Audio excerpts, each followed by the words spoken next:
Bienvenue dans Faites-moi lire à nos futurs au Champ Libre de Rennes. Je reçois Loumire Laprès. Elle a publié en septembre 2025 Ces gens-là plongés dans cette France qui pourrait faire tout basculer. Un livre sur cette France rurale et périurbaine qu'on regarde beaucoup et qu'on comprend parfois un peu mal, voire pas bien du tout. Loumire, votre livre s'intitule « Ces gens-là ». C'est une expression qui peut être tendre, méprisante, parfois inquiète, voire inquiétante. C'est qui ces gens-là ?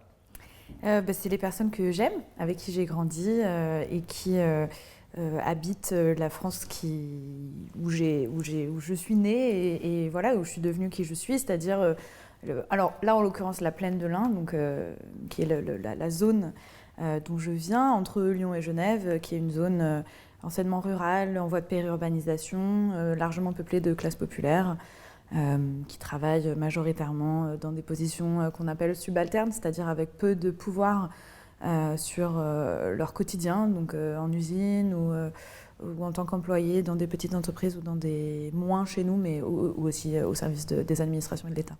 À quel âge vous avez quitté le hameau de Proulieu ? À 18 ans, pour faire mes études à chez Lyon. nous. Oui, tout à fait. Le choix est assez clair. Hein. Tu pars pour faire des études ou tu restes et tu travailles. Oui, il n'y a pas beaucoup de choix. Non. Quand est-ce que vous avez décidé ? Qu'est-ce qui vous a poussé à devenir activiste rural ?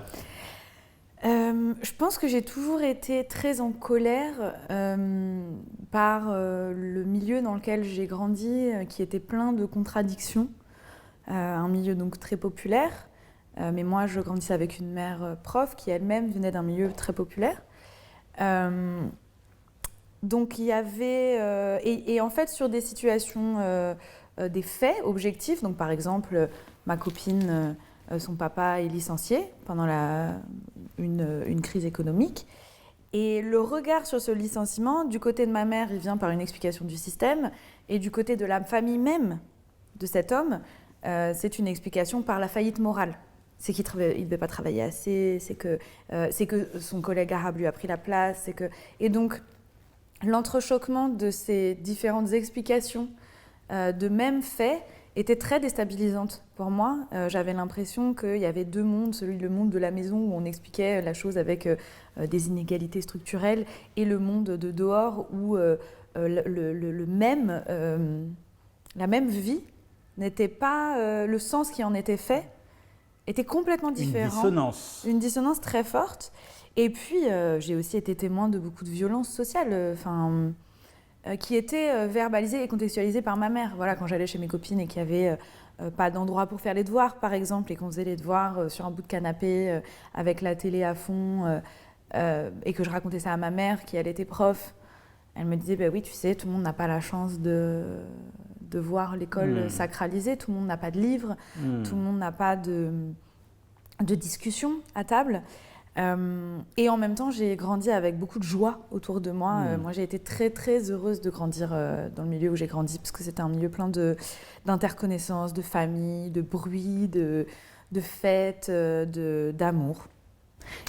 Blessure, colère, fidélité.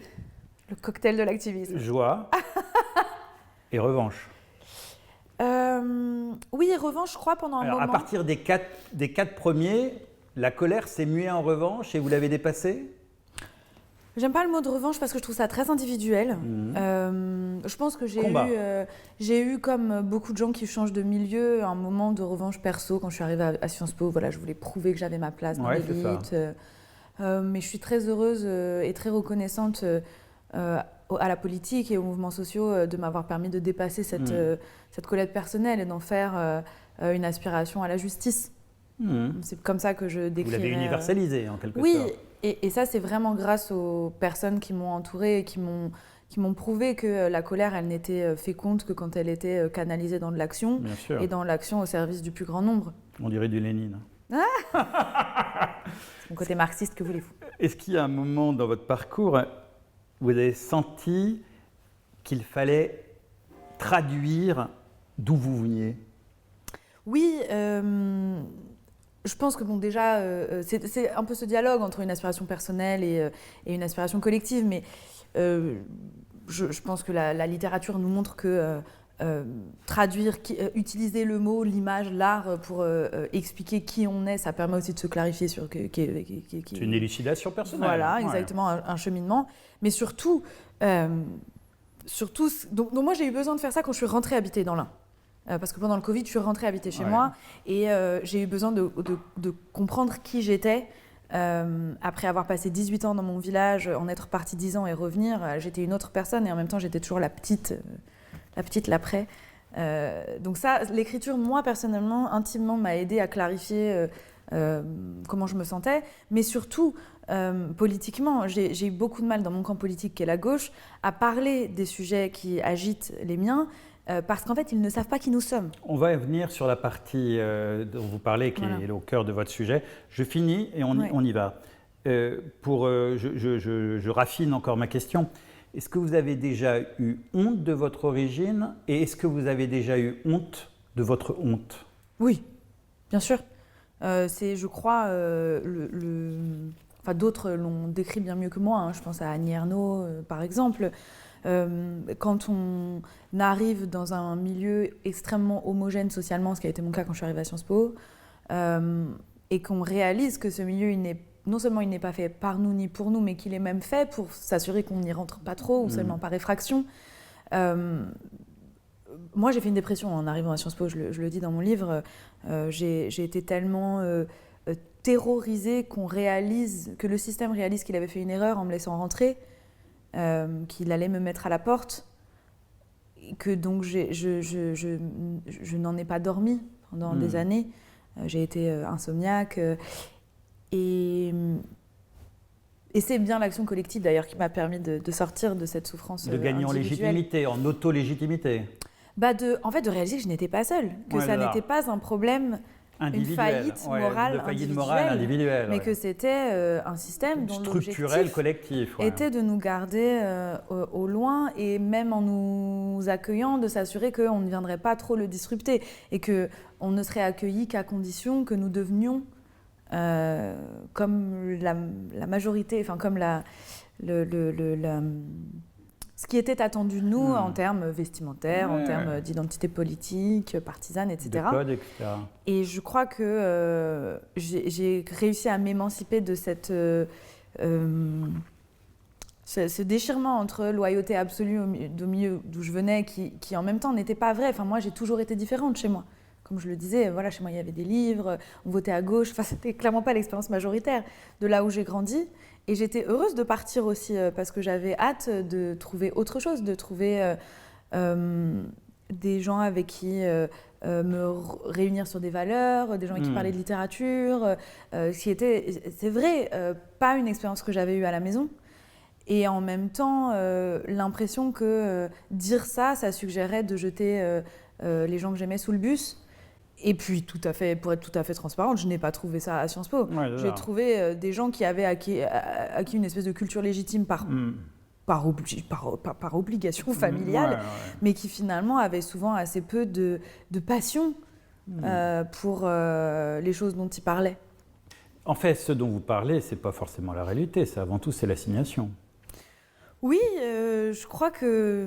Parce qu'en fait, ce dont vous parlez, une personne, dans un autre cas, pourrait avoir ressenti cette dissonance de la même manière. Tout à fait. Et je pense que, d'ailleurs, moi, je viens de la classe moyenne et je suis rentrée dans l'élite. Je n'imagine pas la violence sociale de ceux qui viennent des classes populaires et qui rentrent dans l'élite. Enfin, je veux dire, il y en a...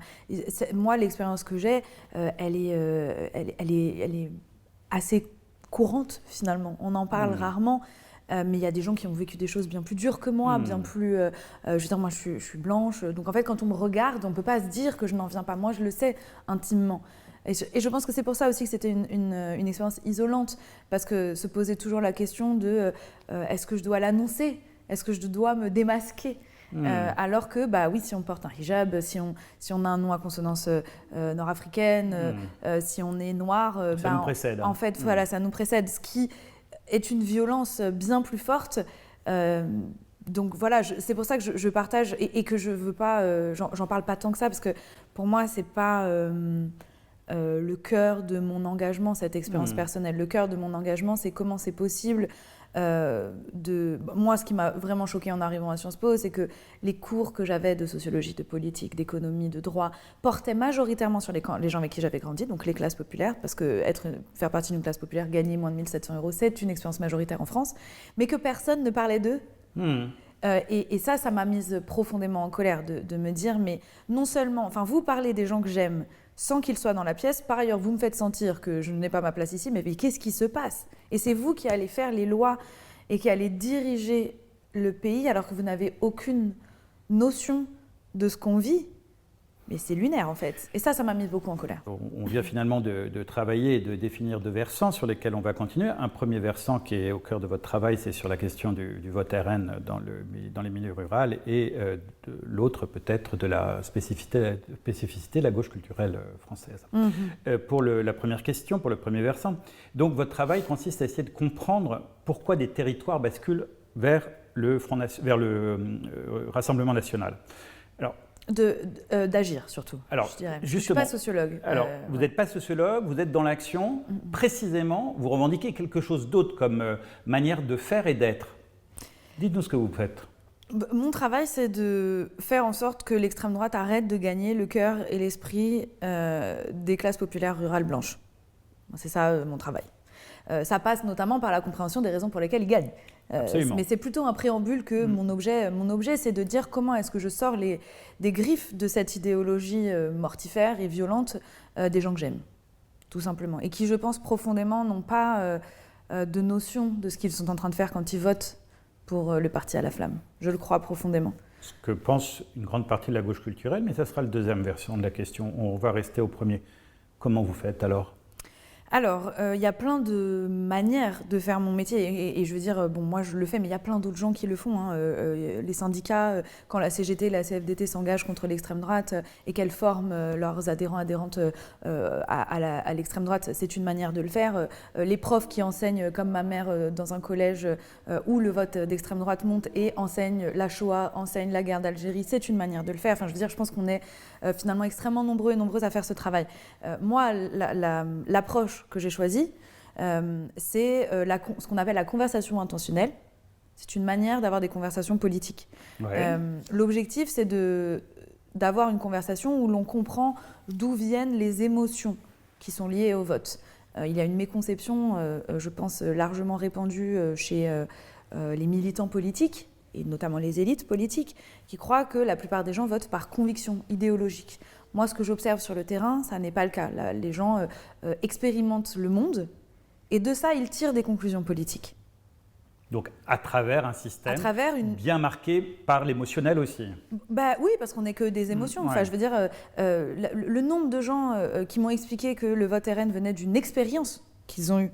Donc soit une expérience très négative avec un voisin racisé, soit une expérience d'humiliation au travail, soit une expérience d'une fermeture d'un service public, soit une expérience de honte à l'école et d'humiliation. Enfin, je veux dire, tout ça, ça crée des émotions. Or, nous, on arrive avec des programmes. Et après, on dit, somme toute, vous êtes trop cons, regardez, notre programme, il est pour vous. Pourquoi vous ne votez pas pour nous? Mais ça veut dire donc que vous êtes cons ou racistes. Parce que regardez, ce qu'on propose, ça vous sert. Mais moi, ce que j'essaie d'expliquer, et je l'explique parce qu'il y a des milliers de gens qui m'ont fait confiance avec leurs histoires et qui m'ont raconté pourquoi ils se tournaient de plus en plus au-delà du parti vers une idéologie d'extrême droite. Moi, c'est contre l'idéologie d'extrême droite que je lutte. Le vote RN, c'est une résultante d'une adhésion massive à une vision du monde qui consiste à dire que les autres sont un danger et que plus on s'isole, plus on se protège. Or, la totalité du mouvement ouvrier nous prouve que c'est l'inverse. La totalité des choses qu'on a gagnées qui bénéficient aux gens que j'aime. La fin du travail des enfants, la sécurité à l'usine, les congés payés, la sécu, etc. Tout ça n'a été possible que parce que les classes populaires, même différentes, se sont reconnues frères et sœurs en disant, même si on ne prie pas le même Dieu, qu'on ne parle pas la même langue à la maison et qu'on ne mange pas le même truc le dimanche, on a des intérêts matériels très communs. On aimerait arrêter de mourir à l'usine. Lumir, je comprends bien votre vision de l'extrême droite, la manière de l'écrire et pourquoi il faut la combattre. Revenons-en au vecteur que vous utilisez, qui est le vecteur affectivo-émotionnel. Tout à fait. Qui n'est pas souvent pratiqué. Votre idée, c'est quoi? C'est aussi de dire, moi, contrairement à beaucoup, j'ai une capacité, un point de vue, une origine qui peut me permettre de mieux comprendre. Moi, j'ai pas le choix. En fait, je ne veux pas arrêter de voir les gens que j'aime, dont je suis marraine de leurs enfants, témoin à leur mariage, et ces personnes votent parfois pour l'extrême droite. Donc, qu'est-ce que je fais? C'est ça, moi, ma question. Elle vient d'une émotion, qui est l'amour de gens que j'aime et la détestation absolue, radicale, profonde, fondamentale des personnes pour qui elles votent. Donc, moi, ça part vraiment d'un problème perso. Je crois fondamentalement, pour l'avoir vécu et vu, qu'humilier les gens ne les fait pas changer d'avis. Je veux dire, mais ça, c'est ce que je dis beaucoup en politique, mais dans la vie. Enfin, je ne sais pas, la dernière fois que je vois que vous portez une alliance, donc vous êtes donc vous avez un conjoint, une conjointe. Est-ce que la dernière fois que vous êtes embrouillé avec cette personne, vous lui avez dit « t'es vraiment con, tu comprends rien, j'ai raison ». Cette personne a dit « oui, t'as raison, oui, je vais changer ». Ça ne fonctionne pas comme ça, les rapports humains. Versus si vous dites, en fait, tu sais, je t'aime, je sais que tu m'aimes, mais là, ça, c'est pas possible, on peut plus faire ça, en fait. Donc, viens, on en parle de pourquoi ça se passe comme ça, mais il faut qu'on change. Ça fonctionne. Pas toujours. Est-ce que votre expérience américaine, ou peut-être les formes de psychologie comportementale et les études affectives et émotionnelles, ont joué dans votre... Beaucoup. Pour moi, ça part d'une humilité. En fait, nous, à gauche, on explique aux gens pourquoi ils devraient voter pour nous. C'est ça, faire de la politique. Et souvent aussi, ils rajoutent, et si vous ne le faites pas, vous êtes des gros cons. Oui, tout à fait. Là où, aux États-Unis, c'est pour ça que, moi je fais de la politique, mais je ne suis pas encartée. Enfin, mon projet, ce n'est pas de faire voter pour un parti. Mon projet, c'est qu'on change collectivement notre adhésion à des valeurs. J'ai découvert ce métier que je pratique aujourd'hui par un projet que je trouve absolument merveilleux, donc, qui a créé un concept qui s'appelle le deep canvassing, qui est une manière de faire du porte-à-porte qui part de l'écoute. Donc tu ne toques pas à la porte de quelqu'un pour lui dire « vote pour nous », tu toques à la porte de quelqu'un pour comprendre pourquoi il ne vote pas pour toi. Ça naît dans les années 2010 après une expérimentation dans un État, alors il me semble que c'est le Wisconsin ou le Michigan, je ne sais pas, un État à majorité blanche et plutôt centriste qui avait proposé au niveau de l'État de faire passer le mariage homo. Ça n'est pas passé. C'était avant la légalisation au niveau fédéral. Eh bien, qu'ont fait les activistes ? Ils ont dit, on va aller toquer aux portes des gens qui ont voté contre, pour comprendre pourquoi ils ont voté contre. C'est à la fois brillant et complètement contre nature de la manière dont on fait de l'activisme aujourd'hui. Ils n'ont parlé qu'à des gens qui ne sont pas d'accord avec eux. Et moi, je pense que c'est ça, faire de la politique. Si c'est parler à des gens qui sont déjà d'accord avec nous, on ne va pas gagner. Parce qu'il faudrait qu'on soit majoritaire. Aujourd'hui, je constate que mes idées ne sont pas majoritaires, en tout cas pas dans les urnes. Donc ma question, c'est comment est-ce qu'on identifie les valeurs qu'on a en commun et qu'à partir de là, on comprend là où ça bifurque. Parce que moi, quand je vois Mel, ma meilleure amie d'enfance dont je parle dans mon livre, nous avons un socle de valeurs communs très fort. Or, elle vote pour le RN et je vote toujours à gauche. Donc, ce qui m'interroge, c'est quel est ce moment où nos chemins se séparent. Et à ce moment-là, une fois qu'on l'a identifié, moi j'assume, je ne suis pas sociologue, je ne suis pas journaliste, j'assume d'essayer de la faire changer d'avis. Oui, clairement. Par contre, je pense que le prérequis pour la faire changer d'avis, c'est de la comprendre, de l'aimer et de la respecter. Alors que la gauche culturelle, la gauche en France, contrairement à vous, peut-être par peur d'être accusée de complaisance, a parfois, voire souvent, renoncé à échanger et à comprendre ses électeurs. Ce que je trouve très triste, c'est que la gauche radicale, qui est mon camp politique ces dernières années, l'a fait avec d'autres électorats. Il y a eu un aggiornamento sur les questions antiracistes, sur les questions féministes, sur les questions queer. Donc en fait, ça veut dire qu'on est capable de le faire. On est capable, à gauche, de dire peut-être on s'est trompé en disant une fois qu'on aura fait la révolution, il n'y aura plus de sexisme. Oui, non. Alors, les études féministes nous ont montré que ça ne fonctionnait pas comme ça. Et que même dans les milieux révolutionnaires, c'était quand même les femmes qui faisaient le café. Donc, il faut qu'on s'interroge. Les violences de genre, les violences raciales, elles sont... c'est le sujet même de l'intersectionnalité. Elles interagissent les unes entre les autres. Et donc, il faut les prendre en cause. Et pourquoi est-ce que nous, on ne peut pas faire ça avec les miens ? Voilà. Alors, moi, c'est ça ma question. Pourquoi ? Alors, est-ce que ce n'est pas plus difficile de combattre la terre qu'une idée ? En fait, c'est plus difficile pour nous Pourquoi ils n'y vont pas? Parce qu'ils se disent c'est le terrien, le paysan, les ceci. On se dit on ne sait pas comment prendre avec lui. Moi, je pense que c'est parce qu'on n'est pas des victimes parfaites. C'est parce qu'on est à la fois des victimes du capitalisme et en même temps, on est les bourreaux de gens plus vulnérables que nous. C'est vrai. Quand les classes populaires blanches votent pour le Rassemblement national, on vote pour des gens qui vont tuer d'autres personnes. C'est vrai. Et il ne faut pas déresponsabiliser les classes populaires blanches quand elles font ce choix-là. Parce qu'elles font un choix qui est, à mon sens, qui est moralement répréhensible de toute évidence, mais qui est surtout... Parce que malheureusement, l'attaque morale ne fonctionne plus. L'extrême droite n'est qu'une autre face du néolibéralisme. Et le néolibéralisme, son seul projet, c'est de gagner plus d'argent et de faire gagner plus d'argent aux puissants. Donc moi, c'est ce que j'essaye d'expliquer aux miens et de partager. C'est que le racisme, c'est la méthode, mais l'objectif, c'est toujours le profit. Et la manière de nous diviser et de s'assurer qu'on ne s'organise pas ensemble, c'est de nous diviser. Et de nous diviser sur quoi? En l'occurrence, sur des lignes raciales. De nous faire croire que nous, en tant que classe populaire ou petite classe moyenne stabilisée, la manière de sortir la tête de l'eau, ça va être de se coller le plus proche du pouvoir en espérant qu'on reçoive des miettes. Mais on a compris que la théorie du ruissellement, c'était une douille. Donc, moi, ma question, c'est comment est-ce qu'on fait pour abandonner l'allégeance aux classes dominantes pour enfin assumer que nos alliés naturels dans la course à une vie meilleure, tout simplement, ils sont en face de nous. Loumire, c'est très intéressant ce que vous dites, mais plusieurs électeurs issus du monde rural ou non du RN pourraient vous objecter exactement le contraire, en vous disant ça ne tient pas. La gauche française a tellement compromis ses idées avec le capitalisme, le néolibéralisme, etc., que c'est plutôt eux qui essaient de nous attirer vers une pensée qui va contre ce qui nous reste, qui est notre identité, la terre, etc. Vous leur répondez quoi à ça? Je leur réponds qu'ils ont raison, que la gauche a trahi. Bien sûr que la gauche a trahi. Parce que si la gauche n'avait pas trahi, on n'en serait pas là. Alors comment on répare ce mépris, cette abstraction et cet abandon? Avec de l'amour, je crois. Et pas l'amour gnangnan, bisounours, où on s'envoie des textos le soir pour se dire qu'on s'aime, même si c'est très chouette et tout le monde devrait le faire. Mais l'amour, ça suggère, je pense, une responsabilisation. C'est comme dans une relation. Hein. Quand on fait des erreurs, on admet qu'on a fait une erreur, on apprend de cette erreur, donc on ne refait pas les mêmes erreurs qui sont la complaisance avec le néolibéralisme, qui sont la confiscation du pouvoir.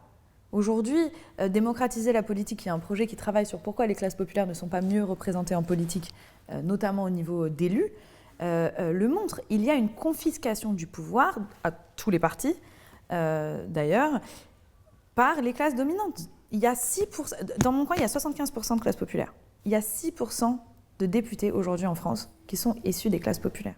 On est représentés par des gens qui ne nous représentent pas. Et donc ça, c'est un problème. Et pour moi, il doit y avoir des engagements très forts contre ça. Et c'est pour ça qu'au final, le métier que je fais, il ne se situe pas à l'endroit des partis politiques. Pour moi, les partis politiques sont un vecteur de changement, certes, mais ils ne sont pas le cœur du mouvement social. Parce qu'ils sont agis eux aussi par leur propre logique de pouvoir.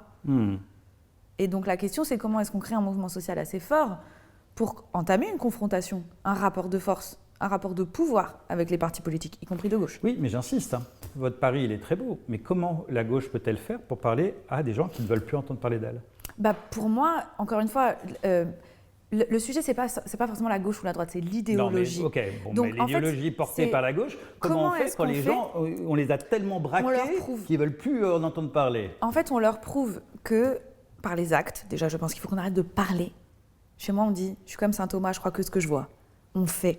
Et qu'est-ce qu'on fait? On montre, en agissant sur le terrain par des campagnes, que nous ne gagnons qu'unis, que le nombre, c'est notre force. Par exemple, on resyndique une grande partie des classes populaires rurales, qui aujourd'hui ne sont pas syndiquées. Par exemple, je prends l'exemple chez moi, une grande partie de notre économie locale, c'est les entrepôts de logistique. Il y a 3% des gens qui travaillent en entrepôt de logistique qui sont syndiqués.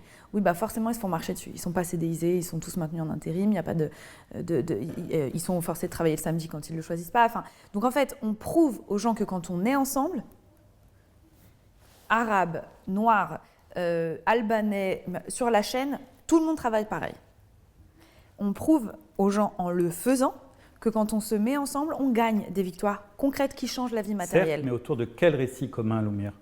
Autour du récit qui est que nous sommes très bien placés pour savoir de quoi nous avons besoin pour gagner, et qu'il n'y a que notre organisation collective qui va créer du pouvoir face aux gens qui nous exploitent.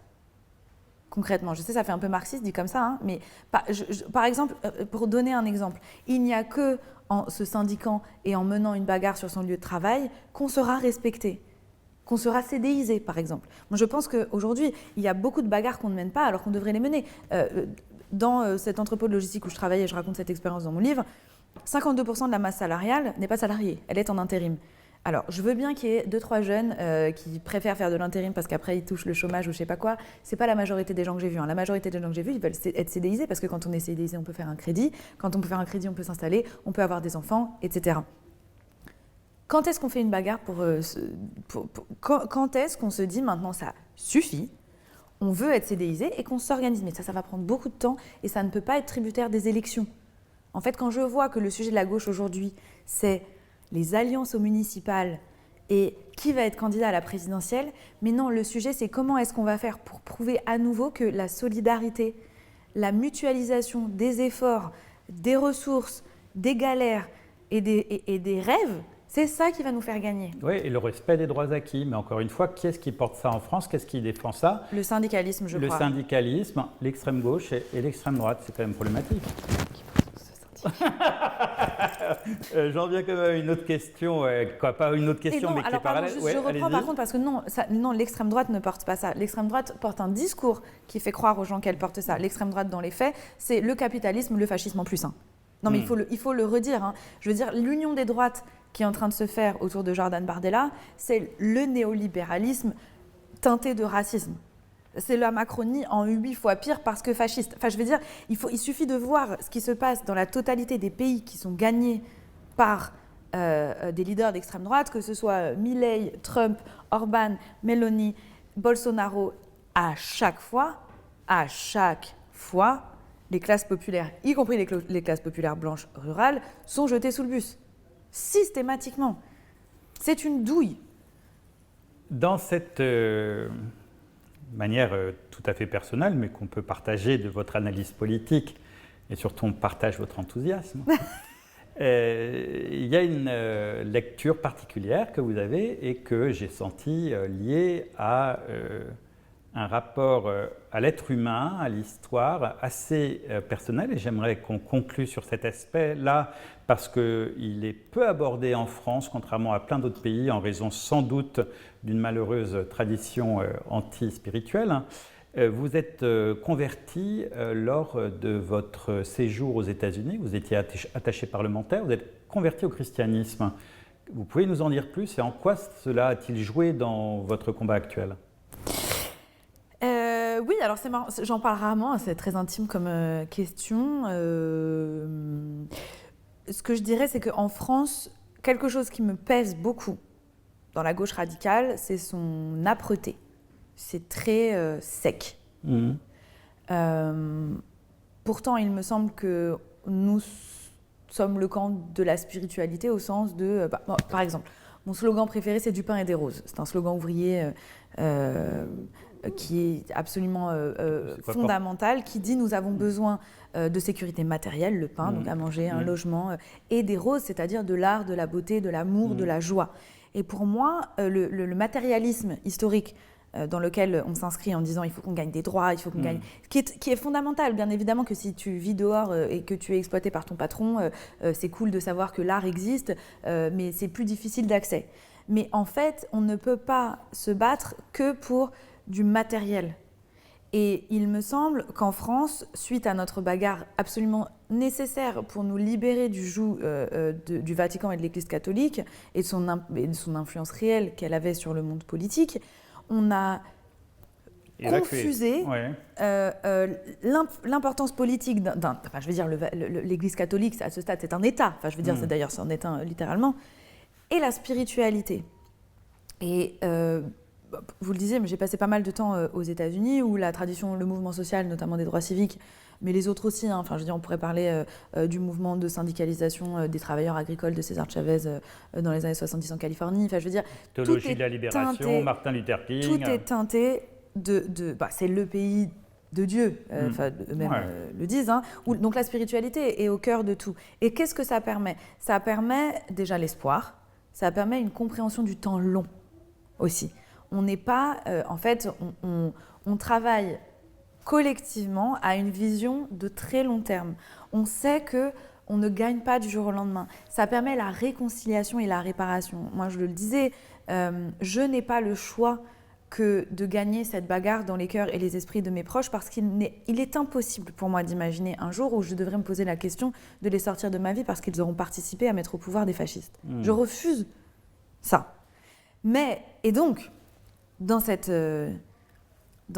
approche, il faut absolument faire œuvre de réconciliation. L'objectif, ça n'est pas de gagner contre eux, c'est de gagner avec eux. J'entends bien, mais la spiritualité, dans votre cas, finalement, réaxe, donne un réarmement au long cours, porté par la figure du Christ. Oui, tout à fait, tout à fait. C'est pour ça que je ne suis pas catholique.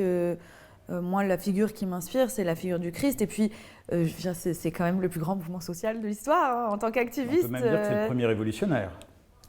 Le premier, je ne sais pas, mais en tout cas, c'est une œuvre. Une grande révolution, oui. C'est une œuvre de création de commun. Qui est, avec bien évidemment toutes les problématiques autour de la colonisation des missionnaires, enfin je veux dire ça c'est bien sûr, mais c'est pour moi un espace qui est trop peu investi par la gauche française, qui est terrorisée par l'idée d'être associée au conservatisme catholique.